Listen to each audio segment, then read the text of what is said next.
កលក្រហមថាវិការ20,000 រៀល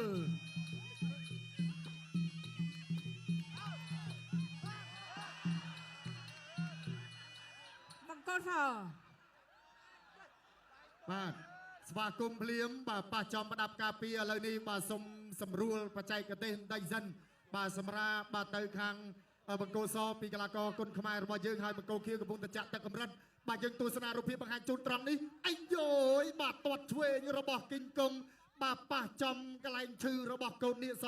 បាទឆ្លងដែនបាទទាត់ឆ្វេងឲ្យបាយមិញបាទតែយ៉ាងណាប៉ែនសេលេបាទគាត់ប្រាប់ថាអត់អីទេលោកគ្រូបាទចាក់ទឹកអម្រិតកាត់បន្ថយការឈឺចាប់បន្តិចមកហើយពុកម៉ែបងប្អូននេះក៏ថាសាទរមែនទែនជាមួយនឹងការប្រកួតមួយនេះបាទយើងទស្សនាការប្រកួតជាបន្តទៀត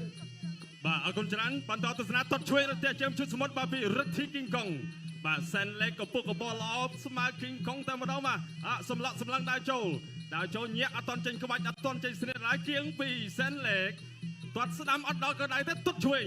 សែនលេកមិនសមអីគេមកបោះប្លង់បោះគោលដៅគេឲ្យទឹករៀមឆ្បងផងថ្ងៃនេះឡើងប្រគល់ខ្លួនឯងទាត់ឆ្វេងទៅវិញពីរិទ្ធីគីងកុងបាទធនាលគុណភាពបាទគឺកើតចេញពីគ្រុតគុណខ្មែរបាទតែងតែផ្ដល់ឱកាសដល់ធនាលគ្រប់បាទបណ្ដាខេត្តបាទមកពីបណ្ដាក្លឹបច្រឡោដូចគ្នាម្នាក់ឡើងឆ្វេងម្នាក់ទៀតឡើងស្ដាំបាទទាត់ឆ្វេងប្រហើបពីចម្ងាយពីរិទ្ធីគីងកុងដេញតាមមកវិញច្រឡោបតាអត់តន់ចូលដល់ឡើយពីសែនលេកញាក់ចេញញាក់ចូល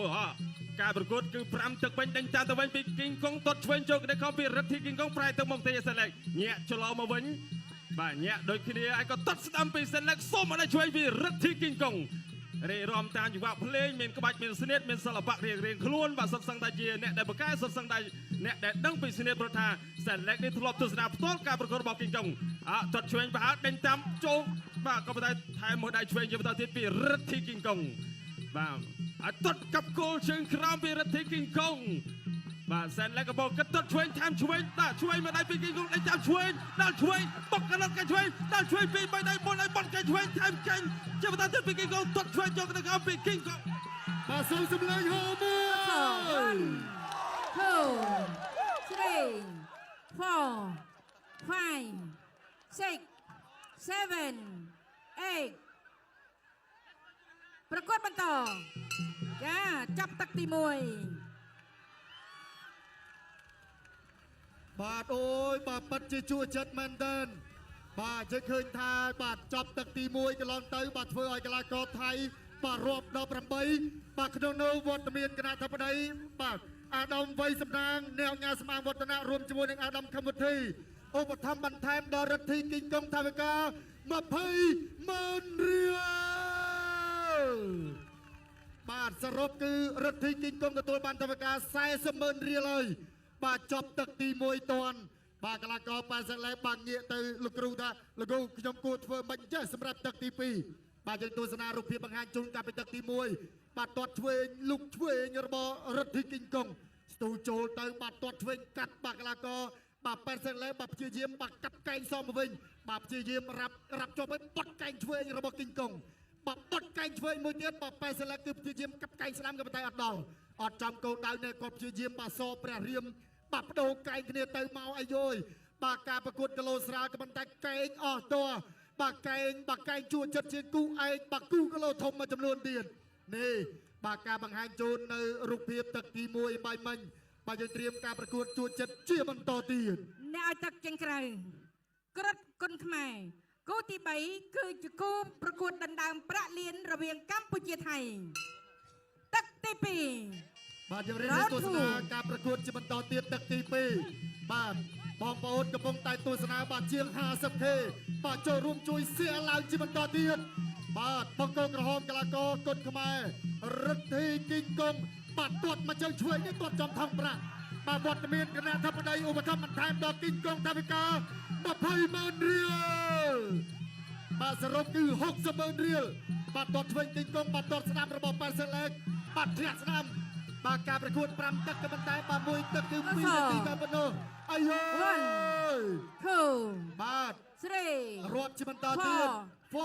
5 បាទ5 6 7អូហូបាទអបអរសាទរទៅដល់បាទកីឡាករគុនខ្មែររិទ្ធីគីងកុង បាទជាមួយនឹងជ័យជំនះដ៏អស្ចារ្យបាទវត្តមានគណៈធិបតីទាំង3រូបបាទអាដាមវ័យសំណាងអ្នកញ៉ាសម្បាងវឌ្ឍនៈរួមជាមួយនឹងអាដាមខឹមវិធីឧបត្ថម្ភបន្ថែមបង្គោលក្រហមថាវិការ1 លានរៀល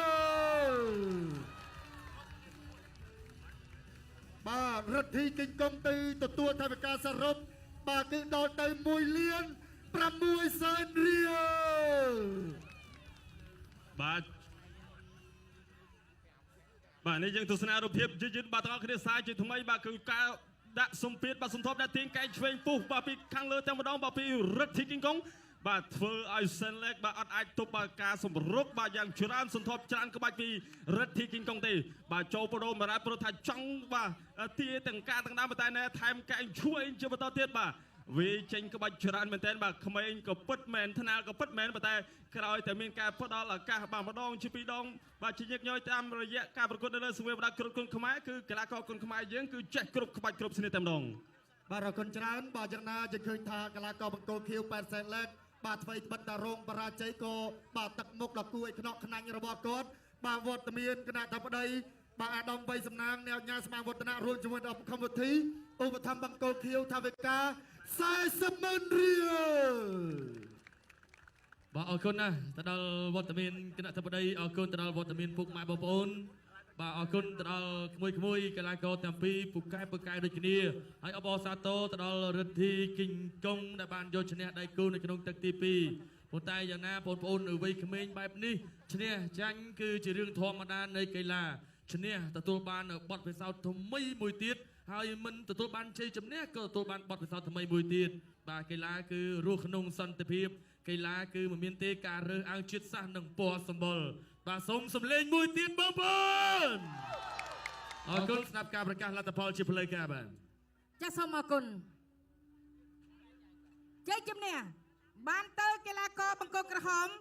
រដ្ឋធីកេងកុងដែលបានផ្ដួលឲ្យដៃគូបង្គោលខៀវសេតបេតសែនលេខសន្លប់នៅក្នុងទឹកទី2 We Active ភេសជ្ជៈកីឡាដំបូងគេរបស់ប្រទេសកម្ពុជាបំពេញនិងរក្សាជាតិទឹកនិងសារធាតុរ៉ែបានល្អនិងឆាប់រហ័សភេសជ្ជៈពៅកម្លាំងគ្រុឌទទួលយកធម្មពលជាមួយ